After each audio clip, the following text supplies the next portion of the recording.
الحمد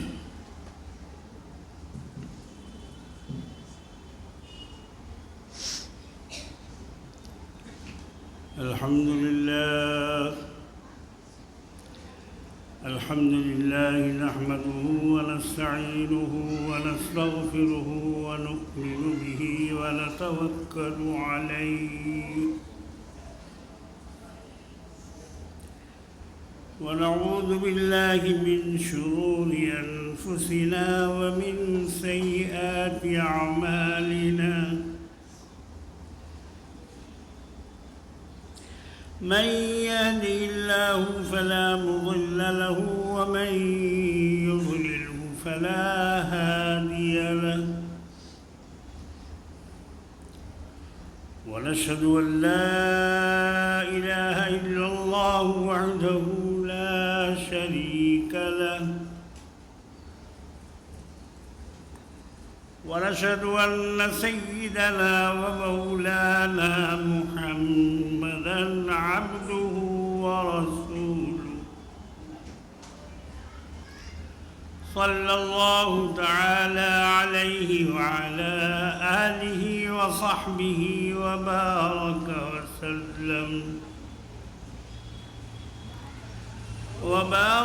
وسلم تسليما كثيرا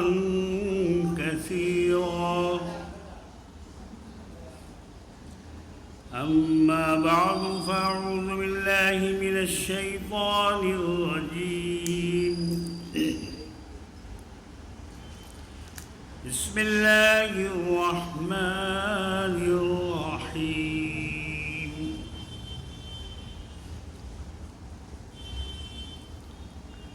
ولا تقولوا لمن يقتل في سبيل الله أموات بل أحياء ولكن لا تشعرون صدق الله العظيم.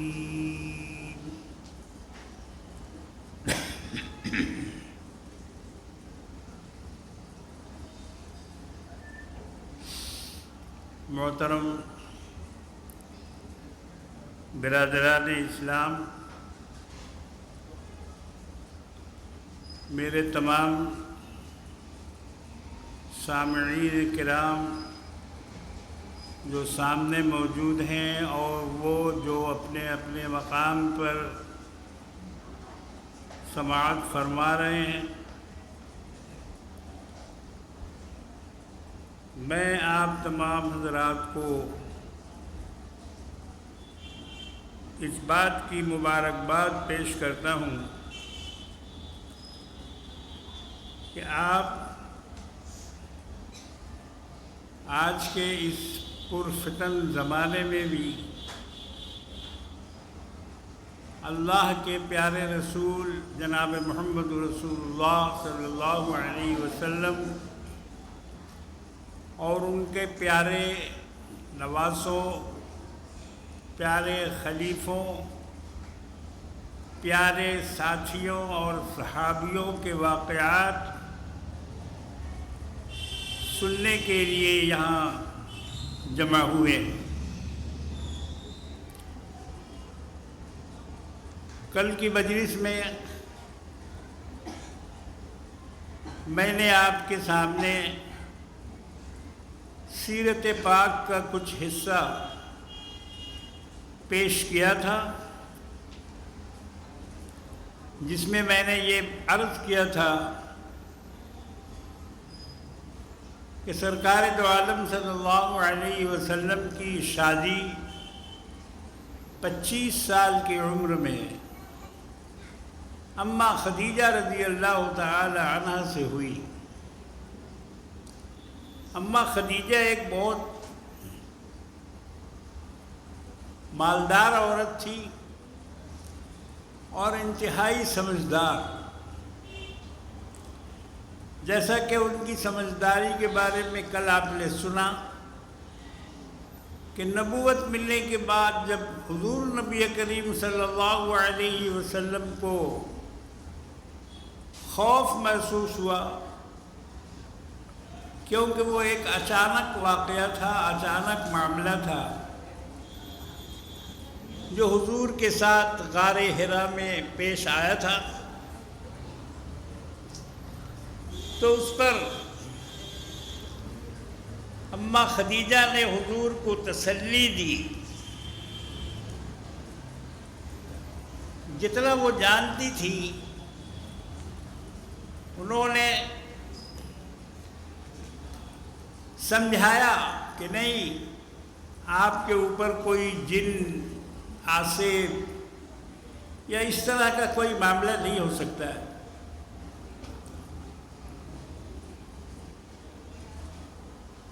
کیونکہ آپ یتیموں کی خبر گیری کرتے ہیں، بیواؤں کا سہارا بنتے ہیں۔ اور بھی اماں خدیجہ نے حضور کی تعریف اور توصیف بیان کی، ضرورت مندوں کی مدد کرتے ہیں، غریبوں کا سہارا بنتے ہیں، یہ ساری باتیں ہیں اماں خدیجہ نے اپنی سمجھ سے حضور نبی کریم صلی اللہ علیہ وسلم کو دلاسا دیا۔ اور اس کے بعد جب نبوت کا آغاز ہوا، اللہ نے حکم دیا کہ اب اسلام کی تعلیم کو آپ عام کیجیے اور خدا کے پیغام کو اس کے بندوں تک پہنچائیے۔ وَأَنذِرْ عَشِيرَتَكَ الْأَقْرَبِينَ، اپنے رشتہ داروں کو ڈرائیے اللہ کے عذاب سے، اللہ کے قہر و جلال سے، اور ان تک یہ پیغام خدا کا پہنچائیے۔ اللہ کا پیغام کیا ہے؟ جس کو پہنچانے کے لیے اللہ رب العالمین نے اس سرزمین پر 1,24,000 پیغمبروں کو بھیجا۔ اگرچہ یہ تعداد مکمل نہیں ہے اور صحیح نہیں ہے، لیکن بتائی جاتی ہے 1,24,000 پیغمبر۔ یہ معمولی تعداد نہیں ہے، کروڑوں انسان کی ہدایت کے لیے دنیا میں پیغمبر تشریف لائے، سب نے پیغام دیا۔ کیا پیغام تھا؟ ایک ہی پیغام تھا، ایک، لا الہ الا اللہ، اللہ کے سوا کوئی عبادت کے لائق نہیں، کوئی معبود نہیں۔ مگر صرف الہ کے معنی معبود ایسا نہیں ہے، لا الہ، کوئی مشکل کشا نہیں، لا الہ، کوئی حاجت روا نہیں، لا الہ، کوئی بھی بیٹا بیٹی دینے والا نہیں۔ یہ سارے معنی لا الہ کے اندر آتے ہیں۔ کوئی اس کا شریک نہیں، کوئی اس کا ساجی نہیں۔ اسی پہ تو بھڑکے تھے عرب کے مشرکین، اللہ کو تو مانتے تھے، مشرکین بھی مانتے تھے، اللہ کا انکار نہیں کرتے تھے وہ۔ اللہ نے قرآن میں جگہ جگہ یہ ارشاد فرمایا ہے کہ ان سے پوچھئے تو امن خلق السماوات والارض، کون ہے وہ جس نے آسمان و زمین کو پیدا کیا؟ تو اللہ نے اس کا جواب میں فرمایا، کہیں گے کہ اللہ رب العالمین۔ قل من یرزقکم من السماوات والارض، آپ ان سے پوچھئے تو کہ کون ہے وہ جو تمہیں زمین اور آسمان سے رزق پہنچاتا ہے؟ قرآن کا عجیب جملہ ہے یہ، زمین اور آسمان سے رزق۔ اتنا تو ہم لوگ جانتے ہیں کہ زمین سے غلہ پیدا ہوتا ہے، گیہوں اگتا ہے، دھان اگتا ہے، پھل اگتے ہیں، مگر اللہ نے اس میں آسمان کا تذکرہ کیوں کیا؟ کہ آسمان اور زمین دونوں جگہ سے تمہیں رزق ملتا ہے۔ اس کی وجہ یہ ہے کہ زمین پہ جو پیداوار ہوتی ہے اس میں آسمان کا بہت بڑا حصہ ہے۔ سورج، دھوپ کی گرمی، بارش، یہ ساری چیزیں آسمان سے اللہ تعالیٰ نازل فرماتے ہیں، تب جا کے زمین پہ غلہ اگتا ہے۔ اسی لیے فرمایا کہ آسمان اور زمین سے تمہیں رزق دیتا ہے۔ تو یہ پیغام لا الہ الا اللہ معمولی نہیں ہے، اس میں ہزاروں ہزار پیغمبر قتل کیے گئے، لاکھوں کو مارا گیا، لاکھوں کو قتل کیا گیا۔ آج بھی لاکھوں لاکھ کو مارا جا رہا ہے۔ غزہ میں، فلسطین میں کیا ہو رہا ہے؟ 2 لاکھ سے زیادہ فلسطینی وہاں شہید ہو گئے۔ کیوں؟ ان کا قصور کیا تھا؟ کس لیے مارے گئے یہ لوگ؟ یہ لا الہ الا اللہ کے کہنے والے تھے، اس پر یقین رکھنے والے تھے۔ افغانستان اور رشیا کے جنگ میں 9 سال کے اندر 70 لاکھ افغانی مارے گئے، 70 لاکھ افغانستان کے مسلمان شہید ہوئے۔ یہ ان کی قربانی کس لیے تھی؟ لا الہ الا اللہ کے لیے۔ اس لیے یہ قربانیاں دی گئیں۔ چائنا میں، رشیا میں، بلغاریہ میں، البانیہ میں آج بھی مسلمانوں پر ظلم ہو رہا ہے۔ آج بھی ان کو مسجدوں سے نکالا جا رہا ہے، ان کی مسجدیں ڈھا دی جا رہی ہیں۔ یہ ظلم چل رہا ہے، رکا نہیں، تھما نہیں۔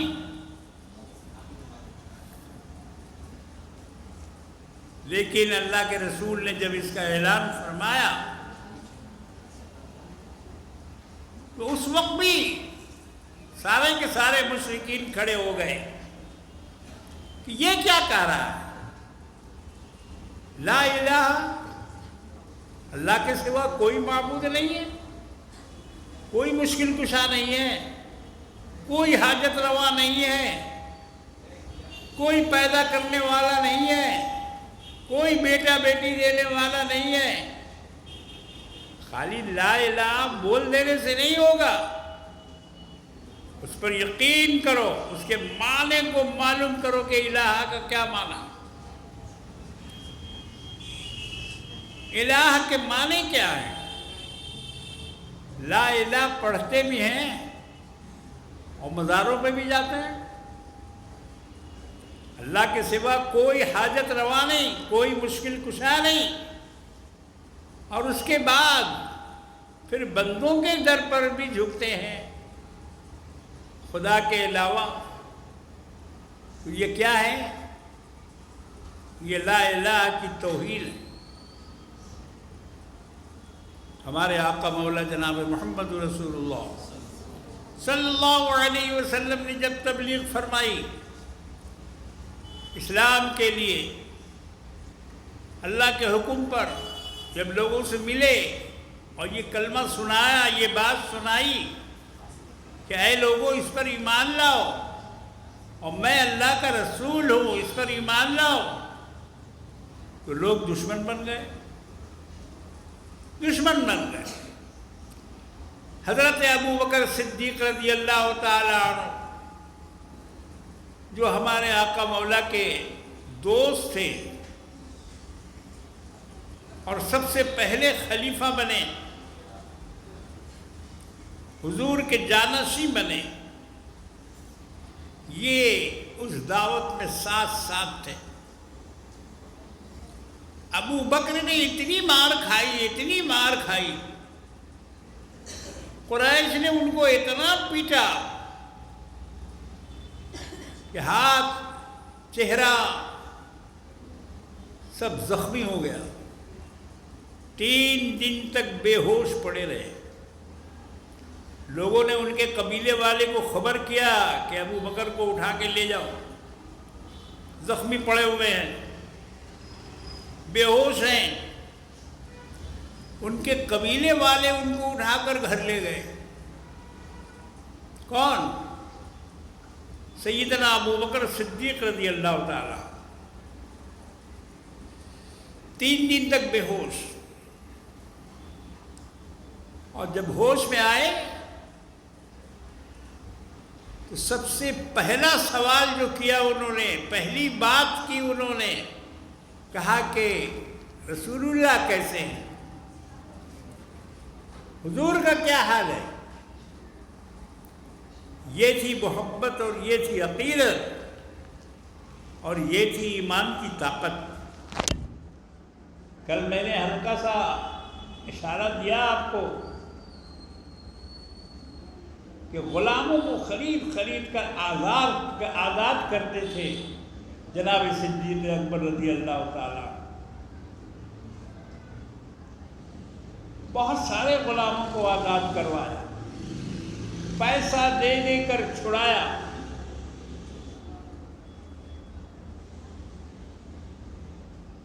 تو لوگوں نے طعنہ دیا کہ یہ تو دکھلاوے کا کام کر رہے ہیں تاکہ لوگ سمجھیں کہ بھائی بڑے غریب پرور ہیں اور غریبوں کے بڑے ہمنوا ہیں۔ تو ان کے طعنوں کا جواب قرآن نے دیا، قرآن نے اس کا جواب دیا۔ دیکھو کون تھے ابو بکر صدیق رضی اللہ تعالیٰ، اس کو معلوم کرو میرے نوجوان بھائیوں، میرے پیارے بزرگوں اور دوستوں۔ یہ اسلام کی جڑ ہیں، جڑ۔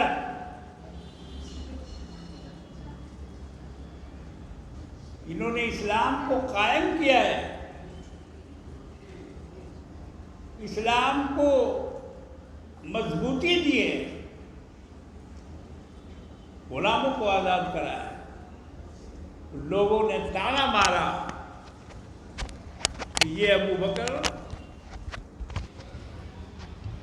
اپنے نمائش کے لیے اور اپنے پرچار کے لیے غلاموں کو چھڑوا رہے ہیں، پیسے دے دے کر ان کو آزاد کروا رہے ہیں۔ تو ان کے طعنوں کا جواب اللہ نے قرآن میں دیا۔ اللہ نے فرمایا وَمَا يُغْنِي عَنْهُ مَالُهُ إِذَا تَرَدَّى۔ یہ جو خرچ کر رہے ہیں ابو بکر، یہ اللہ کے لیے کر رہے ہیں، اس لیے نہیں کر رہے ہیں کہ لوگ ان کی تعریف کریں، بلکہ یہ اللہ کی خاص رضا حاصل کرنے کے لیے یہ کام کر رہے ہیں۔ بہت سے غلاموں کو آزاد کرایا، اس میں بلال حبشی رضی اللہ تعالیٰ عنہ بھی ہیں۔ تو یہ بھی شریک رہے، حضور نبی کریم صلی اللہ علیہ وسلم کے ساتھ ساتھ رہے۔ اگر حضور کو تکلیف پہنچی تو ابو بکر نے بھی زخم کھائے، ان کو بھی مارا گیا اور ان پر بھی ظلم ڈھایا گیا۔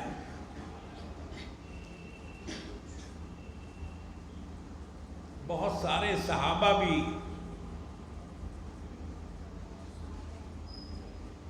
ظلم سہنے لگے اور ان پر بھی ظلم ہونے لگا۔ تو اللہ نے حکم دیا کہ جو ہجرت کرنا چاہے وہ ہجرت کر سکتا ہے، مگر جنگ کی اجازت نہیں تھی مکے میں. 13 سال کی زندگی آپ نے مکے میں گزاری، لیکن جنگ کی اجازت نہیں تھی. نبوت ملنے کے بعد 13 برس مکے میں رہے، تبلیغ کرتے رہے. وہاں کیا حکم تھا؟ مار کھاتے رہیے اور تبلیغ کرتے رہیے، کسی کو جواب مت دیجیے، کسی سے لڑیے مت، کسی سے مقابلہ مت کیجیے. ممانعت تھی اللہ کی طرف سے، اسی لیے مکے میں کوئی جنگ نہیں ہوئی. حالانکہ مشرکین نے بہت ظلم ڈھایا، اور یہ لوگ اگر چاہتے تو اس کا بدلہ لے سکتے تھے. ان مظالم کا بدلہ یہ لے سکتے تھے، مگر اجازت نہیں تھی بدلہ لینے کی. اجازت کیا تھی؟ تبلیغ کرتے رہیے، اپنی بات لوگوں تک پہنچاتے رہیے. تو اللہ کے رسول نے 13 برس مکے میں تبلیغ کی، اور ابو بکر آپ کے ساتھ ساتھ تھے. انہوں نے ساتھ نہیں چھوڑا، یہاں تک کہ کملی والے آقا جناب محمد رسول اللہ صلی اللہ تعالی علیہ وسلم کو بھی حکم ہوا ہجرت کا. بہت آخر میں بہت سارے صحابہ مدینہ چلے گئے، ہجرت کر گئے. کچھ صحابہ حبشہ چلے گئے، ہجرت کر گئے. اس میں حضرت عثمان غنی رضی اللہ تعالیٰ عنہ بھی شامل تھے، حبش ہجرت کرنے والوں میں. مگر جب ان لوگوں کو یہ معلوم ہوا کہ مکے میں اب حالات درست ہو گئے ہیں اور مکے والے اب صحیح ہو گئے ہیں، کسی نے غلط خبر پہنچائی. اس میں ایسا ہوا تھا کہ سرکار دو عالم صلی اللہ علیہ وسلم خانہ کعبہ میں نماز پڑھ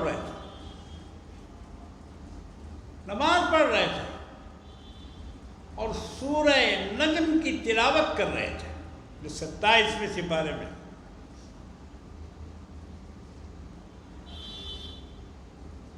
اور اس کے بعد آپ کی تلاوت کی آواز سن کر ایک بہت بڑی بھیڑ جمع ہو گئی. وہاں کافی تعداد میں لوگ آ گئے، اس لیے کہ اللہ کے رسول قرآن پڑھ رہے تھے. رات کا وقت تھا، کافی لوگوں نے آ کے گھیر لیا اور قرآن سننے لگے. لیکن جب سرکار دو عالم صلی اللہ علیہ وسلم سورہ نجم کی آخری آیات تک پہنچے، اگر میں وہ آیتیں پڑھوں گا تو آپ سب پر سجدہ واجب ہو جائے گا. سجدے کی آیت جو بھی پڑھے گا یا سنے گا اس پر سجدہ کرنا واجب ہو جاتا ہے. آج کل لوگوں نے واجب سجدہ بھی چھوڑ دیا ہے. مدرسے کے لڑکے تو اور بھی نہیں سجدہ کرتے ہیں، ان کو معلوم ہی نہیں ہے کہ سجدہ تلاوت کس کو کہا جاتا ہے، ان کے استادوں نے بتایا نہیں. اب اگر کوئی اسی آیت کو یاد کر رہا ہے، بار بار پڑھ رہا ہے، تو وہ ایک ہی سجدہ کرے گا، ایک مرتبہ. ایسا نہیں ہے کہ 10 مرتبہ اگر پڑھا تو 10 مرتبہ سجدہ کرنا ہوگا، ایسا نہیں ہے. تو جب سجدے کی آیت آئی، نبی کریم صلی اللہ علیہ وسلم سجدے میں گر گئے. اللہ نے فرمایا أَفَبِهَذَا الْحَدِيثِ تَعْجَبُونَ، تم لوگ اس آیتوں کو سن کر تعجب کرتے ہو، اور روتے نہیں، ہنستے ہو. مذاق اڑاتے ہو جبکہ تمہیں رونا چاہیے تھا. وَتَضْحَكُونَ وَلَا تَبْكُونَ، ہنستے ہو، قرآن کا مذاق کرتے ہو اور روتے نہیں. یہ آخری آیات ہیں سورہ نجم کی. وَأَنْتُمْ سَامِدُونَ، اور تم اس سے غافل رہتے ہو، اس کو سننے سے، اس پر عمل کرنے سے تم نے اس کو الگ کر دیا ہے. اور اس کے بعد وہ سجدے کی آیت ہے. سرکار دو عالم صلی اللہ علیہ وسلم سجدے میں گر پڑے. آپ نے سجدہ تلاوت ادا کیا، اور جو ہی آپ نے سجدہ کیا تو وہ بھیڑ جو آپ کے چاروں طرف کھڑی تھی، جو مشرکین کھڑے تھے، مشرکین مکہ، جب حضور نے سجدہ کیا تو وہ سارے کے سارے بھی سجدے میں گر پڑے. ان سے رہا نہیں گیا، ان سے برداشت نہیں ہوا، وہ سجدے میں گر پڑے.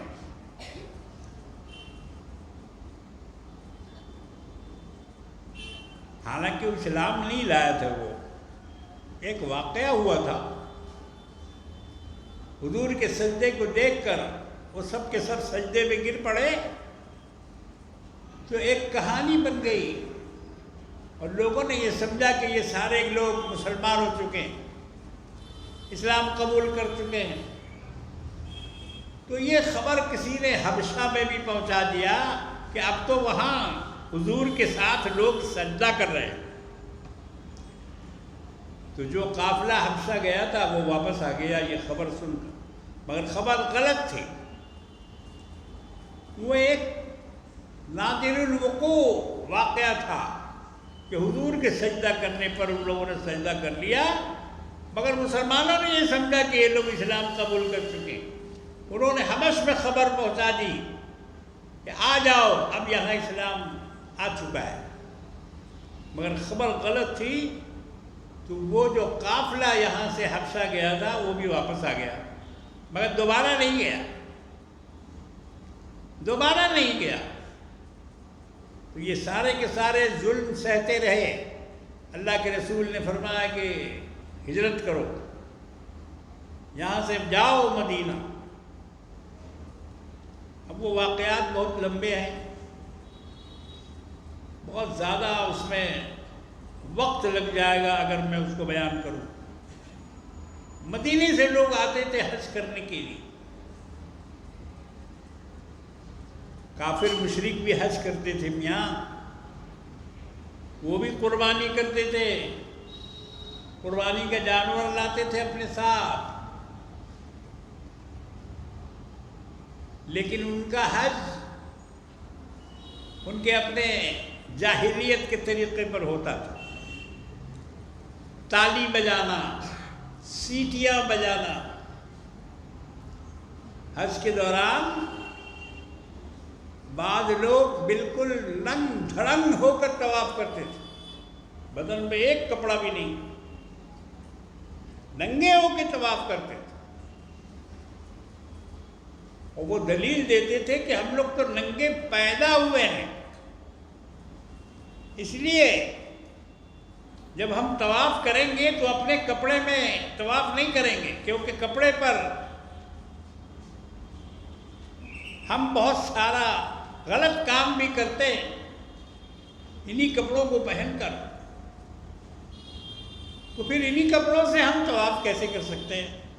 یہ شیطان نے ان کو پٹی پڑھائی.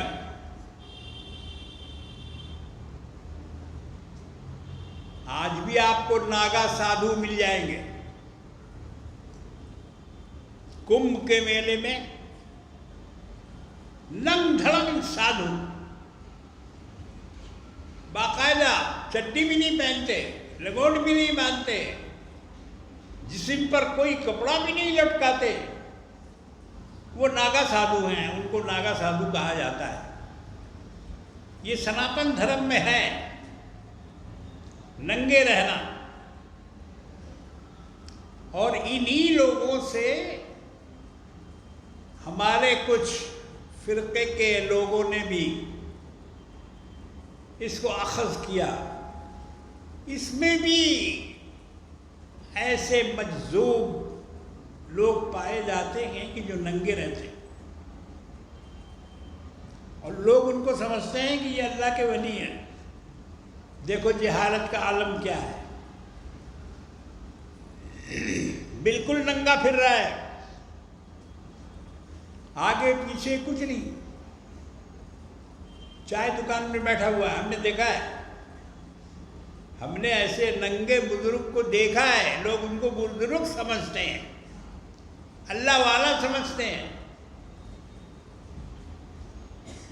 مگر ہے وہ بے حیا, ہے وہ بے غیرت, ہے وہ اسلام کے اصول کو توڑنے والا. وہ ولی کہاں سے ہو سکتا ہے؟ ولی کہاں سے ہو سکتا ہے؟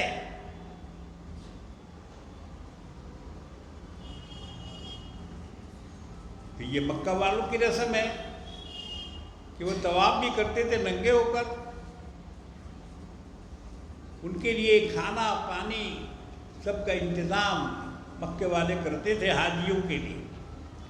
جو لوگ حج کرنے آتے تھے مکے میں, یہ قبیلہ بنو قریش کے ذمہ تھا. ان کا کھانا, ان کے لیے پانی, ان کے لیے ٹھہرنے کا بندوبست, یہ سب فری تھا.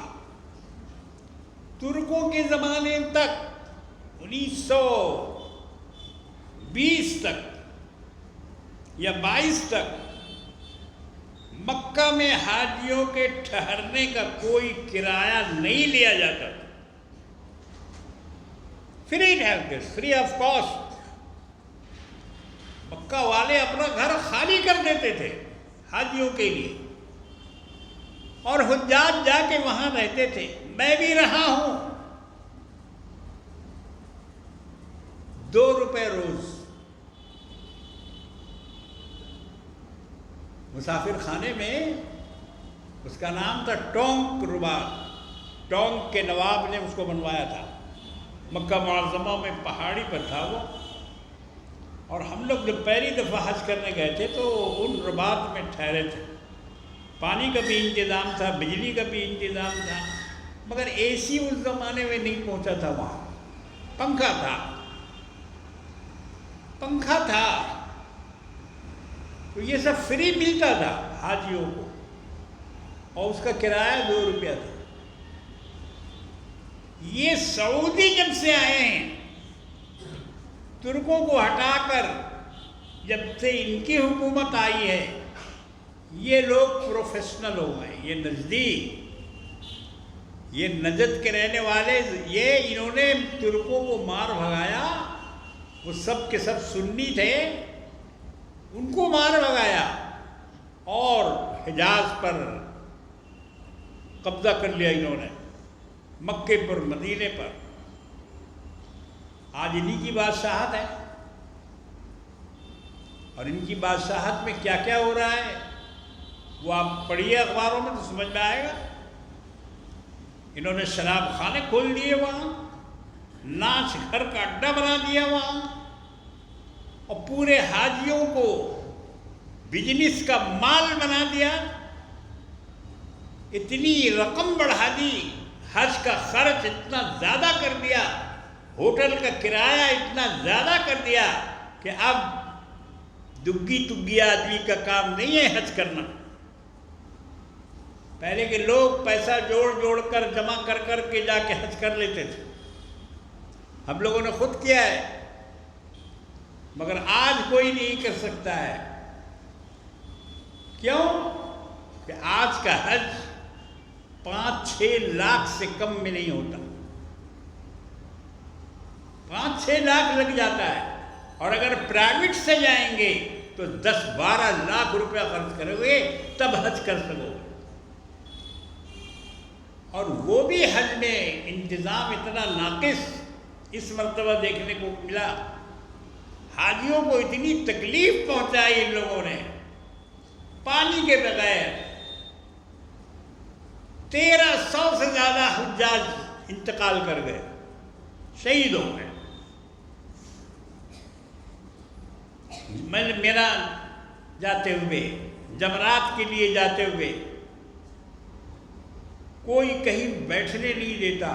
پولیس کی اتنی سختی کہ بوڑھے، ضعیف، بیمار، کمزور لوگ اگر چاہیں کہ کہیں راستے کے کنارے بیٹھ جائیں، بیٹھنے نہیں دیتے تھے، مار مار کے اٹھا دیتے۔ کیسے ان لوگوں نے حج کیا ہوگا؟ جی اتنا مشکل بنا دیا حج کو ان سعودیوں نے بنایا۔